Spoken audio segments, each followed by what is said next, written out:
नमस्कार श्रोताओं, morning market brief में स्वागत है। यह पॉडकास्ट एआई द्वारा संचालित है। मैं राहुल हूं। और मैं अनन्या हूं। आज की तारीख है 19 फरवरी 2026। चलिए शुरू करते हैं।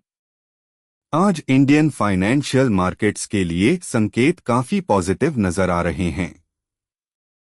गिफ्ट निफ्टी फिलहाल 25,853 के स्तर पर ट्रेड कर रहा है, जो निफ्टी फ्यूचर्स के पिछले क्लोज के मुकाबले लगभग 25 पॉइंट्स का प्रीमियम दिखा रहा है। इससे संकेत मिलता है कि निफ्टी 50 और सेंसेक्स की शुरुआत मजबूती के साथ हो सकती है। अगर हम कल के सत्र की बात करें तो निफ्टी पीएसयू बैंक इंडेक्स ने कमाल का प्रदर्शन किया और 9,647 के रिकॉर्ड हाई पर पहुंच गया। यह लगातार तीसरा सेशन था जब पीएसयू बैंकिंग स्टॉक्स में जबरदस्त रैली देखी गई। इसमें Punjab national bank, PNB, Indian overseas bank और यूनियन बैंक टॉप गेनर्स रहे। इन्वेस्टर्स में इन बैंक्स की अर्निंग्स और क्रेडिट ग्रोथ को लेकर काफी बुलिश सेंटिमेंट बना हुआ है। इसके अलावा आज ट्रेडर्स की नजर एफओक्यूज और टेक्निकल लेवल्स पर रहेगी। निफ्टी के लिए 25,801 महत्वपूर्ण सपोर्ट जोन बना हुआ है, जबकि रेजिस्टेंस 26,000 के करीब देखा जा सकता है।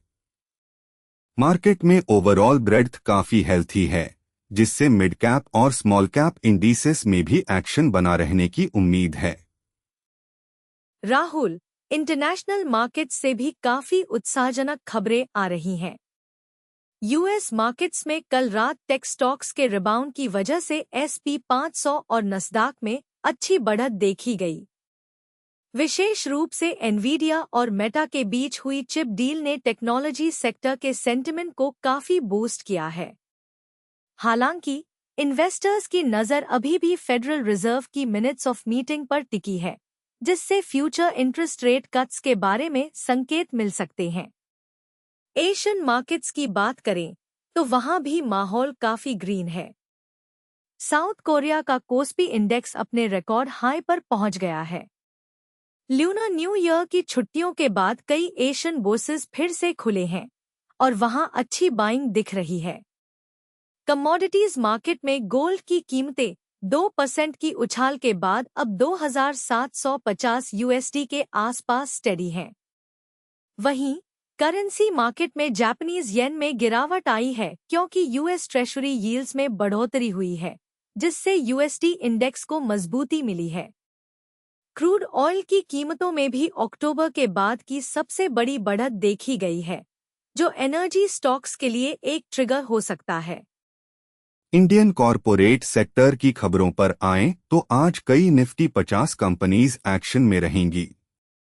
सबसे पहले कोचीन शिपयार्ड और डॉक्टर रेड्डीज पर ध्यान देना होगा, क्योंकि ये आज न्यूज फ्लो के चलते फोकस में हैं।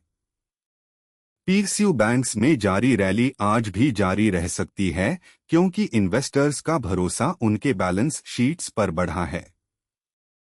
एक और दिलचस्प कहानी बंधन स्मॉल कैप फंड की है, जिसने पिछले साल अपने 93% पीयर्स को पीछे छोड़ दिया है। यह फंड अब इंडियन इंटरनेट कंपनीज में डीप वैल्यू तलाश रहा है, जो हाल के दिनों में काफी नीचे गिर गई थीं। इसके अलावा एफआईआईस यानी फॉरेन इंस्टीट्यूशनल इन्वेस्टर्स की गतिविधि पर भी नजर रहेगी, क्योंकि 2025 में यूएस स्टॉक्स में भारी निवेश के बावजूद इंडियन मार्केट में उनकी सिलेक्टिव बाइंग जारी है। मार्केट पार्टिसिपेंट्स आरबीआई की आगामी टिप्पणियों और फिस्कल पॉलिसी के अपडेट्स का भी इंतजार कर रहे हैं, जो बैंकिंग और इंफ्रास्ट्रक्चर सेक्टर्स की दिशा तय करेंगे। इंटरनेशनल बिजनेस स्टोरीज में आज काफी हलचल है। टेक और ई कॉमर्स स्पेस में बड़ी खबरें आई हैं। एचसी के शेयरों में 14% का उछाल आया जब कंपनी ने अपने डिपॉप बिजनेस को ईबे को 1.2 बिलियन यूएसडी में बेचने का फैसला किया। इससे एचसी अब अपने कोर मार्केटप्लेस बिजनेस पर फोकस कर पाएगी। इसी तरह डोडैश के स्टॉक्स में भी 14% की तेजी देखी गई। हालांकि उनके अर्निंग्स और रेवेन्यू मिस रहे थे, लेकिन इन्वेस्टर्स उनके एआई और ऑटोनॉमस टेक में निवेश के प्लान से काफी प्रभावित हैं। एक और बड़ी खबर Booking.com से जुड़ी है, जिसके शेयरों में 16,831% की ऐतिहासिक बढ़त के बाद कंपनी ने स्टॉक स्प्लिट की घोषणा की है, जिससे यह अब छोटे निवेशकों के लिए भी सुलभ होगा। इसके अलावा डिजाइन सॉफ्टवेयर कंपनी फिग्मा के शेयरों में 15% की बढ़त देखी गई, क्योंकि उनकी एआई मोनेटाइजेशन स्ट्रैटेजी काफी सफल हो रही है। जापान की किरिन होल्डिंग्स भी अपनी हेल्थ साइंस बिजनेस स्ट्रैटेजी को लेकर विस्तार कर रही है, जो ग्लोबल हेल्थ ट्रेंड्स के हिसाब से एक महत्वपूर्ण कदम है।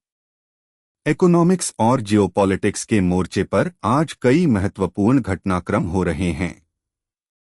सबसे बड़ा फोकस ईरान टॉक्स और यूक्रेन रशिया नेगोशिएशंस पर है। अगर इन चर्चाओं में कोई सकारात्मक प्रगति होती है तो ग्लोबल मार्केट्स में रिस्क ऑन सेंटिमेंट बढ़ सकता है।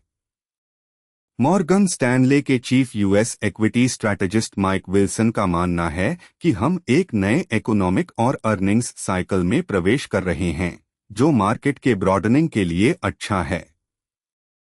उधर जापान में प्राइम मिनिस्टर साने टाकाइची की जीत के बाद आज 20 ईयर जापानीज गवर्नमेंट बॉन्ड्स का ऑक्शन होने वाला है, जो वहां के इंटरेस्ट रेट एनवायरनमेंट की दिशा बताएगा।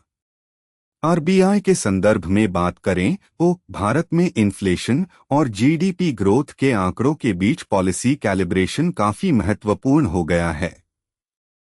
फेडरल रिजर्व की रेट चेक पॉलिसी का असर सीधे तौर पर इमर्जिंग मार्केट्स की लिक्विडिटी पर पड़ रहा है, जिससे इंडियन आईएनआर और डेट मार्केट में वॉलेटिलिटी देखी जा सकती है। आज के चर्चा को समेटते हुए निवेशकों के लिए कुछ की टेकअवेज ये हैं। पहला, गिफ्ट निफ्टी को देखते हुए एक पॉजिटिव ओपनिंग की उम्मीद है। दूसरा, पीएसयू बैंक्स में मोमेंटम बना हुआ है, लेकिन रिकॉर्ड हाई पर प्रॉफिट बुकिंग का ध्यान रखें। तीसरा, ग्लोबल टेक रिकवरी का असर इंडियन आईटी स्टॉक्स पर सकारात्मक पड़ सकता है। चौथा, जियोपॉलिटिकल डेवलपमेंट्स और फेड मिनट्स आज के सेशन के दौरान मार्केट की चाल बदल सकते हैं। इन्वेस्टर्स को सलाह दी जाती है कि वे क्वालिटी स्टॉक्स और वैल्यू पिक्स पर ध्यान दें, विशेषकर उन सेक्टर्स में जहां अर्निंग्स विजिबिलिटी स्पष्ट है। आज के अपडेट से यह समाप्त होता है। मुझे उम्मीद है कि आपको उपयोगी जानकारी मिली। कमेंट्स में अपने विचार जोड़ें और ऐसे अपडेट्स के लिए फॉलो करें। यह अनन्या थी। और राहुल, सुनने के लिए धन्यवाद।